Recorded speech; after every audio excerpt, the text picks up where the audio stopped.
Captain Lee Minho stood at the observation deck of Haven's Edge Station, watching ships come and go through the vast star field.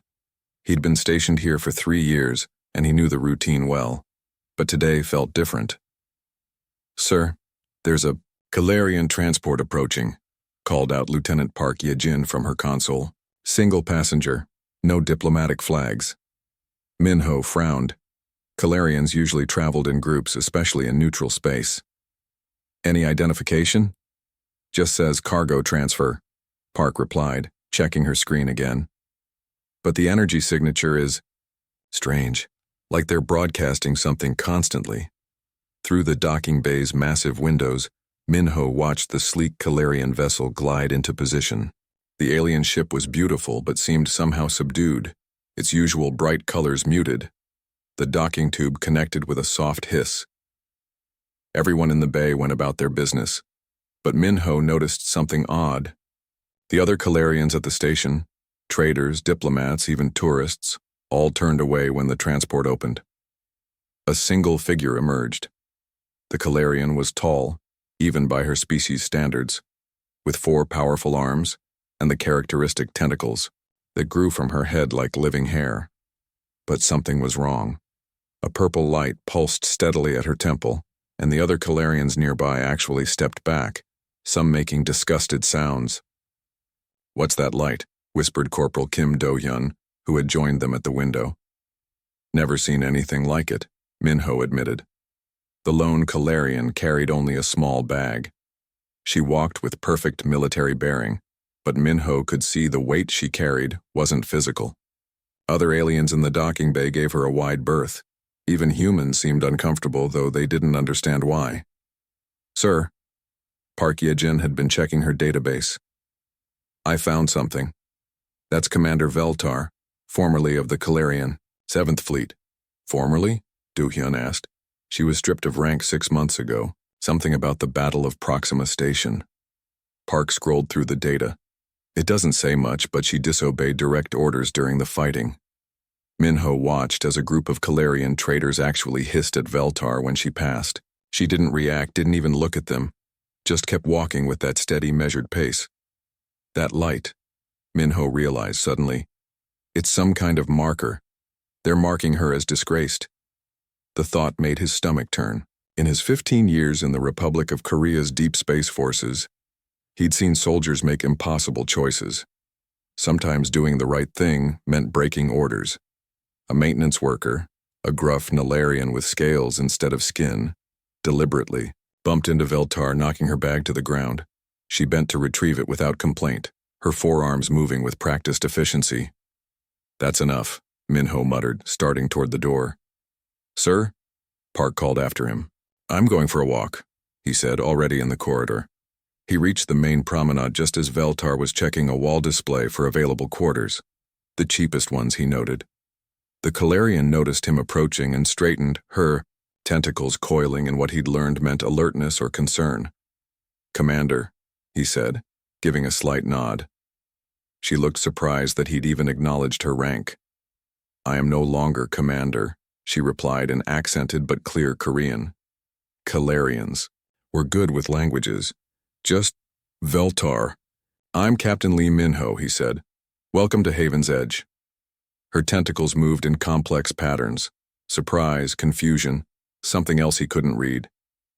"You are kind, but you should not be seen speaking with me." "Why not?" She touched the pulsing light at her temple. "This marks me as Tavarith, one who chose shame over honor. Your people do not understand, but others do. They will think less of you." Minho glanced around. Several aliens had indeed stopped to stare. A Galarian family quickly hustled past, the parents covering their children's eyes. "Let me ask you something," Minho said quietly. "At Proxima Station, did you save lives?" The tentacles went very still. "That is not what matters to my people. But did you?" A long pause. 20,000 civilian lives. But the orders were clear. We were to prevent them from escaping, whatever the cost, and you let them go. I would not fire on children, on families just trying to survive. Her voice dropped. So yes, I saved them. And for this, I am marked forever. Minho felt that familiar anger rising, the same feeling he got when politicians made decisions that got good soldiers killed. Your people are idiots. Veltar's tentacles actually curled in what might have been amusement. I cannot argue with this assessment. They stood in comfortable silence for a moment. Around them, the station hummed with life. Traders arguing in a dozen languages, the smell of exotic foods from various worlds, the constant background chatter of translation devices working overtime. Captain, Veltar said finally, you are very kind, but associating with me will only bring you trouble. I've had worse kinds of trouble, Minho replied with a slight smile. Besides, we Koreans have our own saying, a friend in need is a friend indeed. You barely know me. I know enough. You chose compassion over orders. In my book, that makes you someone worth knowing. For the first time since arriving, Veltar's posture seemed to relax slightly. The purple light still pulsed at her temple, marking her shame, for all to see, but something in her eyes had changed. Perhaps, she said softly, this station might be more interesting than I thought. As Minho walked back to his post, he caught Park Ye-jin watching him. Problem, Lieutenant? No, sir, she said quickly. Just, are you sure about this? Minho looked back once more at the tall Calarian figure, now sitting alone at a food court table, while others gave her a wide berth. Sometimes, Lieutenant, the right choice looks wrong to everyone else. Doesn't make it less right. That night, as he filed his daily report, Minho made a note about the new arrival. Just a routine entry about a temporary resident. But he added one line that wasn't quite regulation. Subject appears to be of strong character, despite apparent political difficulties with home species. May prove to be valuable ally if situation permits. He submitted the report and went to bed, not knowing that this simple act of decency would soon change everything at Haven's Edge Station. The alarm woke everyone at Haven's Edge Station at 0347 hours. Sergeant Ojiwu rolled out of his bunk, already reaching for his rifle. The piercing sound meant only one thing: pirates. All hands to battle stations, Commander Kim Soo-jin's voice crackled through the comm system. This is not a drill. Multiple hostile contacts approaching from vectors 7 and 9. In the corridors, organized chaos erupted. Humans, Calarians, Nexari, and a dozen other species rushed to their emergency positions.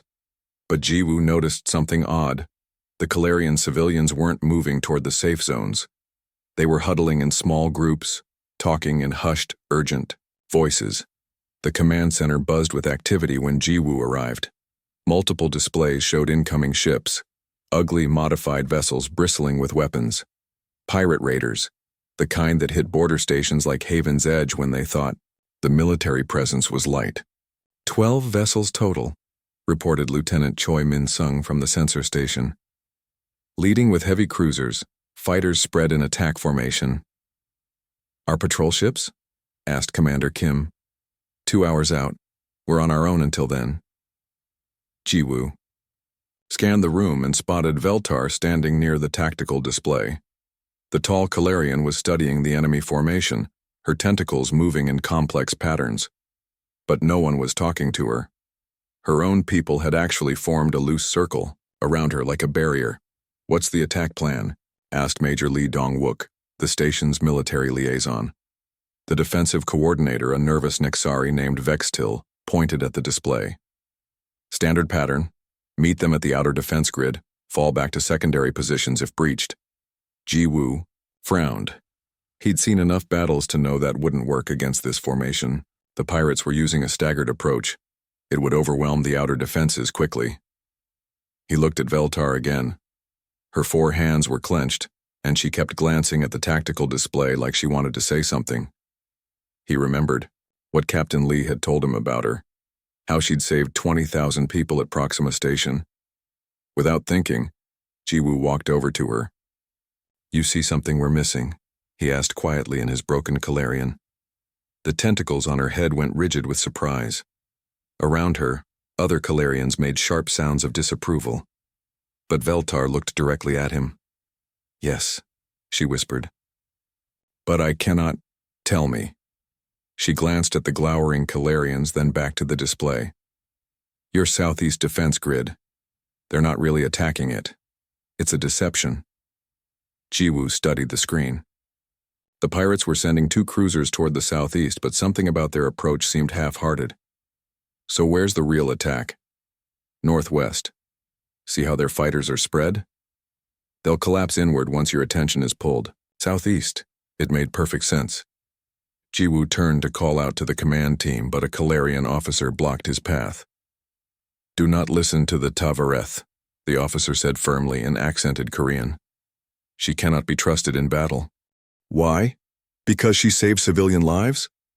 The Calarian's tentacles writhed angrily. Because she broke her oath, she chose shame over duty. She chose lives over orders, Jiwoo shot back. That's not shame where I come from. But there was no time to argue. The pirate ships were closing fast. Jiwoo grabbed his comm and switched to the command frequency. Major Lee, this is Sergeant O. The southeast attack is a feint. Real assault coming northwest, fighter pincer movement. How do you know this? Lee's voice crackled back.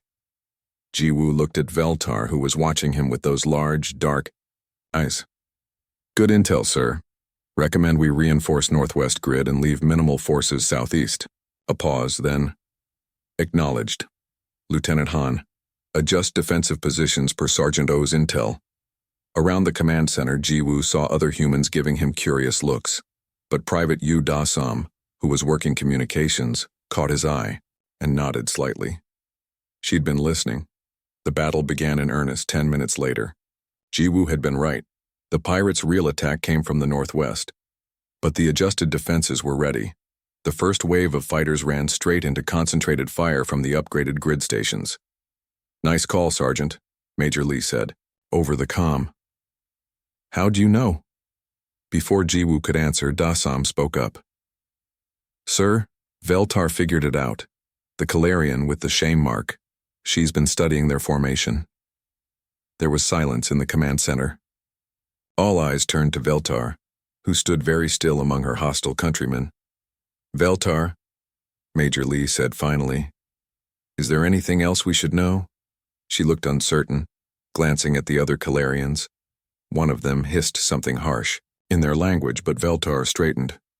They're cruisers, she said, loud enough for everyone to hear. They're not military grade, retrofitted cargo vessels, strong forward shields, weak on the sides. And they're using old Calarian attack patterns. I recognize them from the Outer Rim raids 15 years ago. Commander Kim stepped forward. What do you recommend? Flank them. Use your fighters to hit their beam ports while they're focused. On the station, their shields won't rotate fast enough to compensate. In the comm system, Captain Ryu Jamin's voice came through from the fighter bay. Did someone say exploit weak side shields? We can do that. Do it, Kim ordered. All fighters target their beam ports, use the rotation lag. The station shook as the pirates' main guns opened fire, but Ryu's squadrons were already moving. Jiwoo watched the tactical display as the small human fighters darted between the larger pirate vessels like angry insects, targeting exactly where Veltar had suggested. It worked.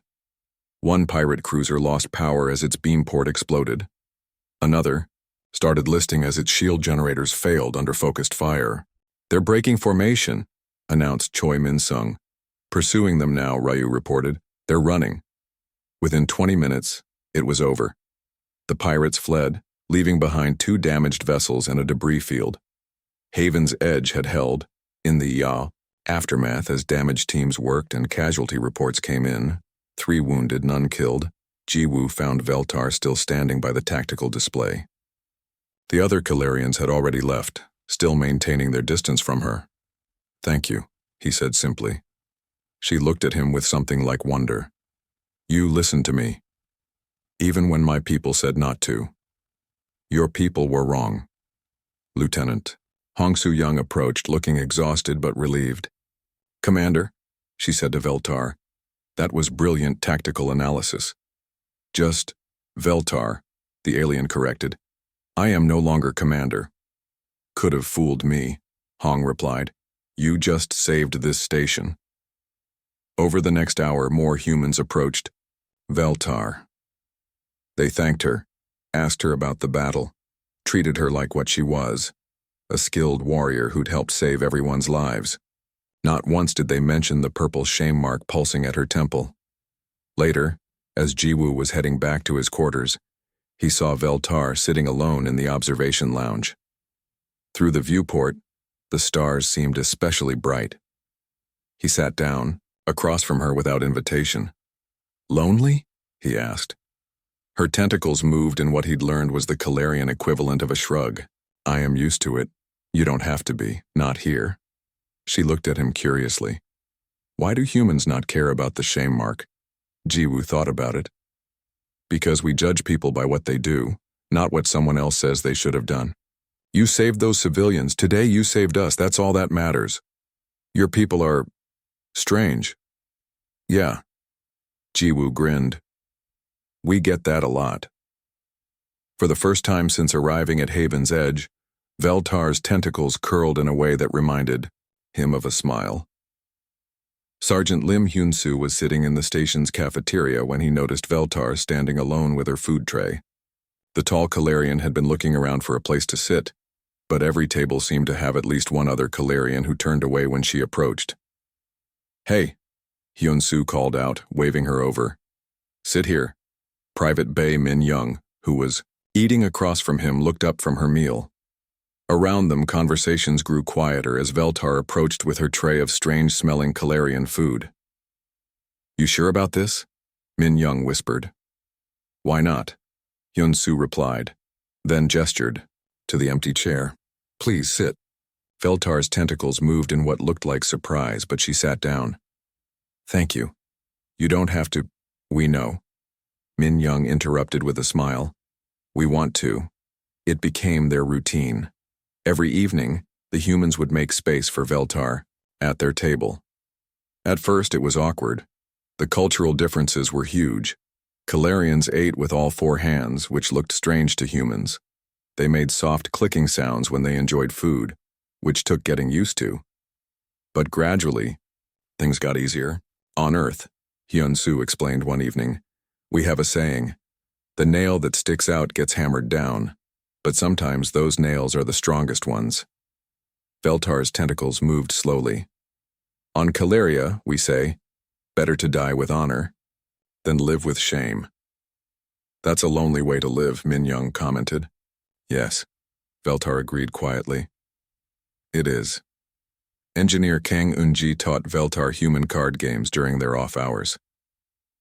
Poker is about reading people, she explained, dealing the cards. You can have the worst hand, but still win if you're smart about it. Your people are very optimistic, Veltar observed, looking at her cards. We have to be. Yoon-ji grinned. Otherwise, we'd never leave our planet. The friendship grew naturally. Corporal Park Ji-ho showed Veltar how to use human exercise equipment. Despite having 4 arms, she struggled with some of the machines designed for humans. It's not about strength, Ji-ho explained as she fumbled with the controls. Everything here is built for 2 arms, you just need to adapt. Like living on this station, Veltar said with something that sounded like humor.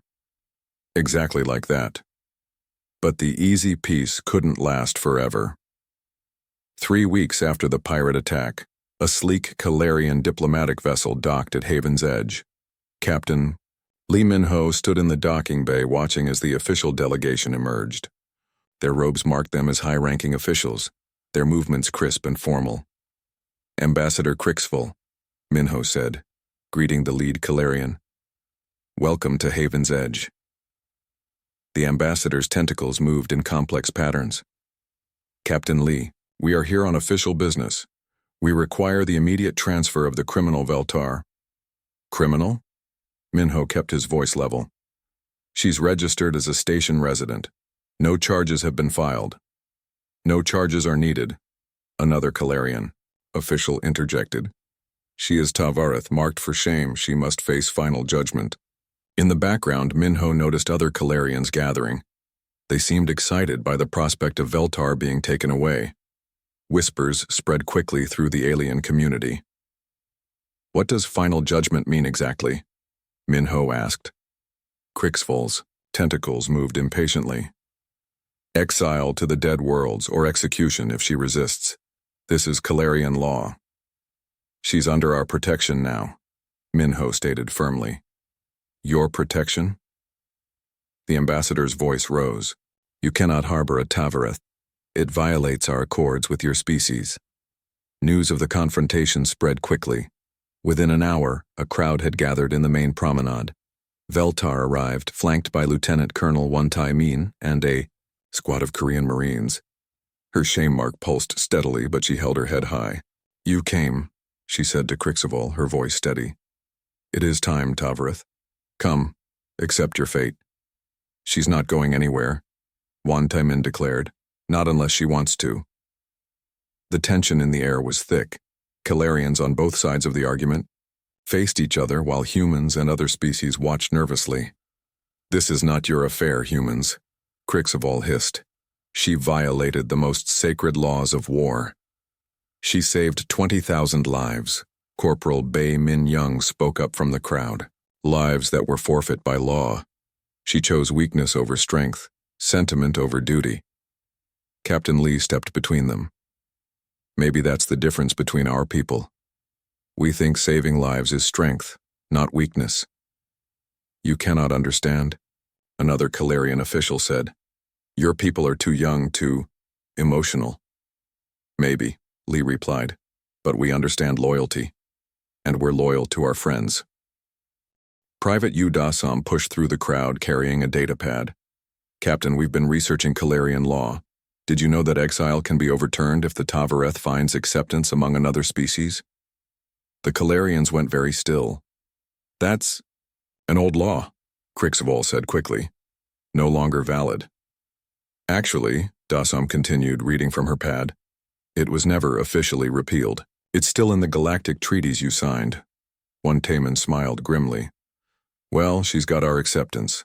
Officially, as of now, Veltar is granted asylum by the Republic of Korea and its allies.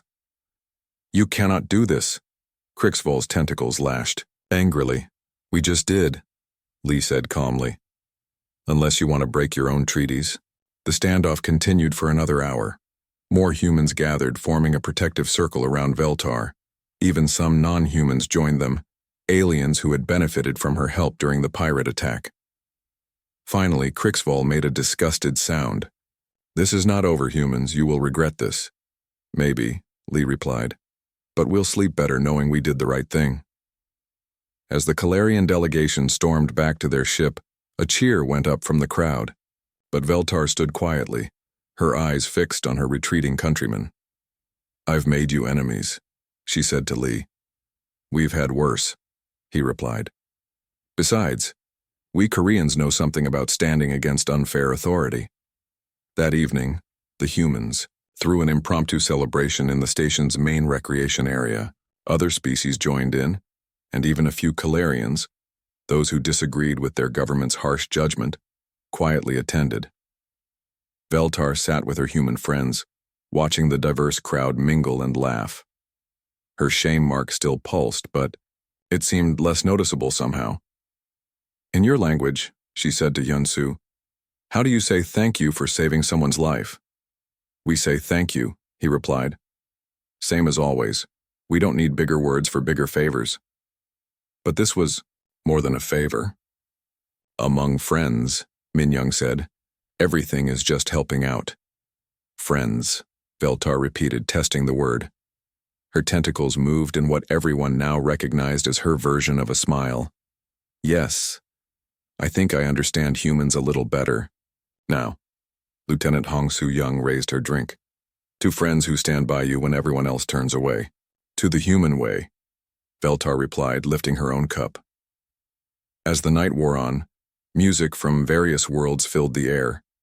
Humans taught aliens their dances, and aliens shared their own traditions. It was chaos, but it was beautiful chaos.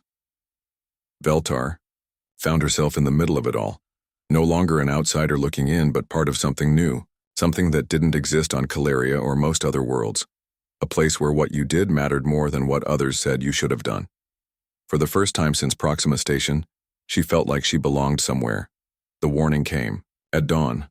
A series of deep, resonating pulses that made the entire station vibrate. Major Song Ji-hai was still pulling on her uniform when the emergency alert sounded through the corridors of Haven's Edge.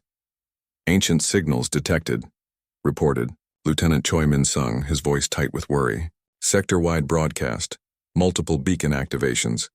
In the command center, chaos erupted as reports flooded in from across the galaxy. The massive displays showed a terrifying pattern. One by one, ancient structures were awakening after millennia of silence. "Sir?" Private Shin Min-jun called out, his face pale. "Admiral Chen is on priority channel 1. The hologram of the grizzled admiral flickered to life. "This is a sector-wide emergency. The Vanguard defense systems have activated. Repeat, the Vanguard systems are online and hostile." Colonel Park Tae-wong stepped forward. "Sir, what exactly are we dealing with?" "Automated defenses left by a dead civilization. They're systematically destroying everything they detect, ships, stations, planets. The outer colonies of Kepler 442 are already gone." A chill ran through the room. Major Song felt her stomach drop. "How long do we have?" "Unknown. They're working outward from the galactic core. Could be days, could be weeks. All military forces are to converge at Proxima Station for emergency planning." As the transmission ended, the room erupted in urgent chatter. Different species representatives argued in a dozen languages, each proposing their own solutions. "The Nexari fleet has a new quantum torpedo," Vextil suggested. "Our shields could," began the Valonian delegate. "Conventional weapons won't work," interrupted Captain Yu Min-seok. "These things crushed colonies that had military fleets." Song Ji-hee noticed Veltar standing quietly in the corner, her forearms folded. The Calarian was listening intently. Her tentacles moving in patterns Song had learned meant deep thought. "Veltar," Song said, walking over. "You're being quiet." The alien looked up, surprised to be addressed. "I am not part of this decision." "You're part of this crew," Song replied firmly. "What are you thinking?" Veltar glanced around the room, where representatives from various species continued their heated debate. "I think," she said quietly, "that everyone is trying to fight something they don't understand." "And you understand it?" Veltar's tentacles curled uncertainly. "Perhaps. But I cannot," Commander Jo Hyun-wook approached. "Can't what?" "I cannot reveal classified Calarian information. Even now, even here. Not even to save everyone's lives?" The purple light of her shame mark pulsed steadily. "Especially not then. That's what got me marked in the first place." Song Ji-hai studied the alien's face. "What if we didn't ask you to reveal secrets? What if we just talked?" Over the next hour, as the Emergency Council continued its fruitless debate, several humans quietly gathered around Veltar. They didn't ask direct questions. Instead, they shared their own knowledge. "The attacks seem random," Lieutenant Ansora mused. "But there must be a pattern." "On Earth we found ruins once," said Corporal Bae Min-young. "Ancient defense systems. They had central control nodes." Veltar listened carefully, then said, "In the old stories, the Keepers of the Dawn left many things behind when they vanished." "Stories?" inquired Major Song.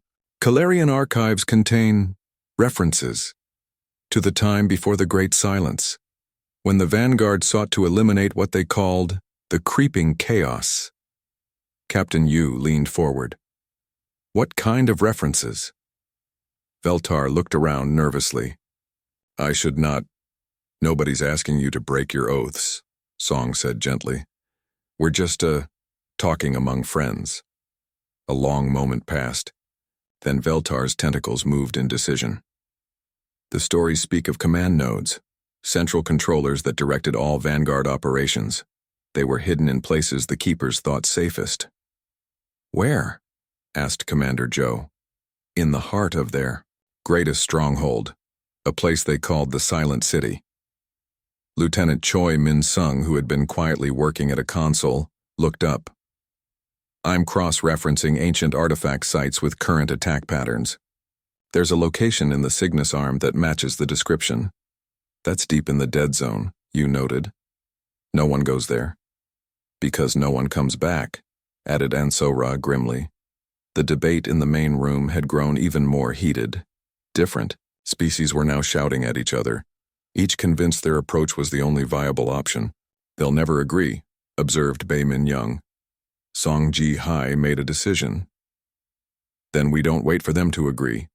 She contacted Admiral Chen on a secured channel. Sir, we may have actionable intelligence on the Vanguard systems. Explain. We believe there's a central control node. If we can reach it, that's a hell of an if, Major. Yes, sir, but it might be our only shot. A pause. What do you need? A small, fast ship, stealth capability, and authorization to handpick my team. You'll have it. But Major, this is likely a one-way trip. Understood, sir.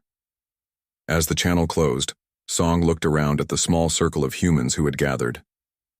So, who's interested in a suicide mission? Every hand went up. Not me, Veltar said quietly. I can't ask you to. You're not asking, interrupted Jo Hyunwook. We're volunteering. But why? She asked, genuinely puzzled. Your people barely know mine. We're not allies in any formal sense. We don't need formal alliances, said Corporal Shin Min Jun. We just need to do what's right, Lieutenant Hong Soo-young nodded. Besides, you're not just my people or their people. You're our people now. Over the next 6 hours they planned, the ship would be the Shooting Star, Korean stealth frigate designed for deep reconnaissance. The crew would be volunteers only, humans who understood the stakes. As they prepared to leave, other members of the station's crew came to see them off. Despite the various disagreements among species in the council chamber, here on the individual level, bonds had formed. Bring her back safe, Sergeant Lim Hyun-soo said to Song, nodding toward Veltar. Bring them all back, added Engineer Kang Yunji. In the docking bay, as final checks were made, Admiral Park Tai-jung arrived with new orders. The Galactic Council has finally agreed on a joint fleet, he announced. But they'll need time to coordinate. How much time? Asked Major Song. 2 days minimum. We might not have 2 days, Captain Yu pointed out. The Admiral nodded grimly. Which is why your mission is critical. If this central node exists, you're our best hope of buying time for the main fleet. As the Shooting Star prepared to launch, Veltar stood quietly beside the airlock. The purple mark at her temple pulsed more rapidly, a sign of stress the humans had learned. Hey, Song said, approaching her. Second thoughts? I'm thinking about paths not taken, Veltar replied. If I had followed orders at Proxima Station, I would be with my people now, planning how to fight these machines. Instead of being here with us, instead of being here with friends, she corrected softly. The Shooting Star launched into darkness, carrying its crew toward an ancient enemy. Behind them, Haven's Edge Station continued its emergency preparations, not knowing if they'd ever see their colleagues again. But on the ship, as they entered hyperspace, there was a sense of rightness. They were heading into the unknown together, humans and an alien who had chosen compassion over orders, who had been rejected by her own people but embraced by theirs. Silent City, here we come, muttered Lieutenant Ansora. With any luck, Veltar added, we'll silence it forever. In the depths of space, the Vanguard machines continued their relentless advance, unaware that a small ship full of unlikely allies was racing toward their heart. The silent city was nothing like they expected. Gods, whispered Lieutenant Ansora, staring at the massive structure floating in space. It's huge. Captain Yu Min-seok checked his instruments. 15 kilometers across, maybe 20, and it's alive. Energy pulsed through the ancient structure like blood through veins. Lights flickered in patterns that seemed almost like breathing. The Shooting Star approached carefully, using every stealth system they had. Veltar, Major Song Ji-hai called. Are you seeing what we're seeing? The Calarian was studying the readings, her forearms working at different consoles. Yes, the city is active. More active than the archives suggested. Can we get inside? There. Veltar pointed to a section where the energy patterns were different. That looks like a docking port, but what?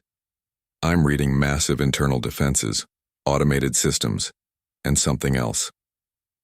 Before she could explain, alarms filled the ship. 3 Vanguard drones had detected them. Incoming, Corporal Shin Min-jun shouted from weapons. Multiple contacts. The battle was fierce but brief. The shooting star had superior speed and maneuverability, but the Vanguard drones were relentless. One drone managed to clip their shield generator before being destroyed. Shields down to 30%, reported Lieutenant Choi Min-sung. Multiple hull breaches on Deck 3. We need to get inside that station now, Song decided, before more drones show up. The docking was rough. The ancient port mechanisms were still functional, but barely. As soon as they were connected, the team prepared for entry. Remember, Song said, checking her rifle, we need to reach the central control hub. Shut down the Vanguard production if possible. Veltar carried a modified datapad loaded with translation algorithms. The control systems should be similar to other Keeper technology we've found. They entered through the airlock into a corridor that defied logic. The walls seemed to shift and pulse with inner light. Strange symbols flowed across surfaces like living things. This place gives me the creeps, muttered Corporal Bae Min-young. Stay focused, Song ordered. But privately, she agreed. They moved deeper into the station. The corridors were vast, clearly built for beings much larger than humans or Calarians.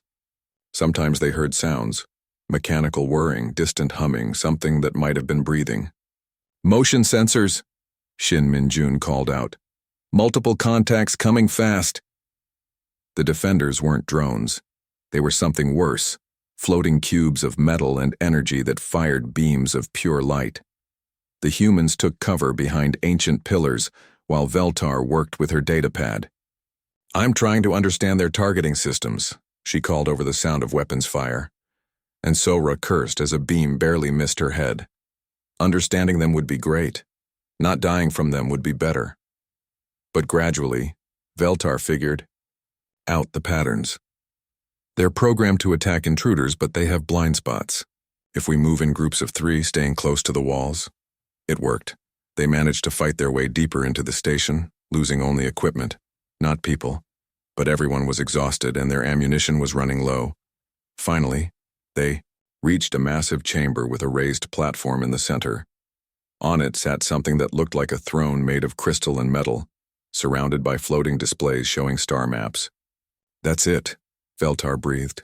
The control hub. But they weren't alone. A group of Calarian soldiers emerged from the shadows, fully armed and pointing weapons at them. Step away from the device, ordered their leader, a scarred veteran with the rank insignia of a general. General Kexvar, Veltar said quietly. I should have known. The Tavareth speaks. Kexvar sneered. How fitting. The dishonored one arrives to witness the Calarian Empire's greatest triumph. What are you talking about? Song demanded. The Vanguard systems, another Calarian explained. We're here to control them, not destroy them. Imagine the power. An automated fleet that could conquer the galaxy. Veltar's tentacles lashed in horror. You would use weapons of genocide for conquest? We would use any tool to restore Calarian dominance, Kexvar replied coldly. The standoff stretched taut. The Calarians outnumbered them and had better position. But Major Song wasn't ready to give up. You can't control these machines, she said. They're programmed to destroy all life. Our scholars believe otherwise, Kexvar said. And even if not, better that we controlled genocide than let it happen, randomly. That's when the Vanguard found them. The attack came without warning. Machines poured into the chamber. Not the simple drones they'd fought before, but massive constructs with multiple weapon systems. The throne room became a battlefield. In the chaos, Veltar broke free and ran toward the control hub. Song and her team laid down covering fire, while the Calarians found themselves fighting for their lives alongside the humans they'd been threatening moments before. Get to the controls, Song shouted. Veltar reached the throne-like chair and placed her hands on the interfaces. Information flooded her mind. The full scope of the Vanguard threat, their production facilities, their targets. But she also saw something else. The truth about Proxima Station, files hidden deep in the Vanguard archives. Song, she called. The refugee ships at Proxima, they weren't random civilians. What? Song kept firing, trying to hold back the mechanical tide. They were Calarian research teams. They'd discovered Vanguard sites. My command wanted them killed to hide the evidence of these weapons. General Kexvar, wounded but still fighting, snarled. You should have followed orders. I followed my conscience. Veltar shot back, working frantically at the controls. The shutdown sequence was complex, requiring precise timing. As she worked, her friends fought desperately to buy her time. Corporal Bei Min Young fell, then Lieutenant An Sora. Almost got it, Veltar reported. But the final step required something she hadn't expected. A genetic key. DNA from one of the Keeper species. The Vanguard were programmed never to harm their creator's descendants. I need Calarian DNA, she said. The old bloodlines, connected to the Keepers. I am of the first houses, admitted Kexvar, bleeding from multiple wounds. Then help me, Veltar pleaded. For a moment the general hesitated. Then, seeing his soldiers falling around him, he stumbled to the console and placed his hand on the genetic scanner. The effect was immediate. The attacking machine stopped mid-motion, then began shutting down throughout the chamber. On the displays, they watched as Vanguard production facilities across the galaxy went dark. It's done, Veltar said softly. In the quiet that followed, General Kexvar looked at her with something like respect. Perhaps, he said, honor sometimes does matter more than orders. The journey back to Haven's Edge was bittersweet. They'd lost good friends, but they'd saved the galaxy. More importantly, they'd saved each other. When they docked, crowds were waiting. Humans, Calarians, and dozens of other species cheered as the heroes emerged. But all Veltar cared about was the familiar faces of her friends. Later, in a quiet ceremony, the Republic of Korea formally inducted Veltar into their military. She stood at attention as Major Song pinned new insignia onto her uniform. Right, next to her shame mark. You know, Song said, that purple light used to mark your disgrace. It still does, Veltar replied. No. Now it marks your courage. The courage to be disgraced for doing what's right.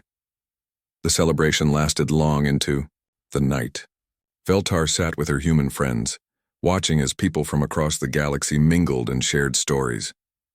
Her own people were there too. Not all of them, but enough. The truth about Proxima Station had spread, and many now understood what she'd really done.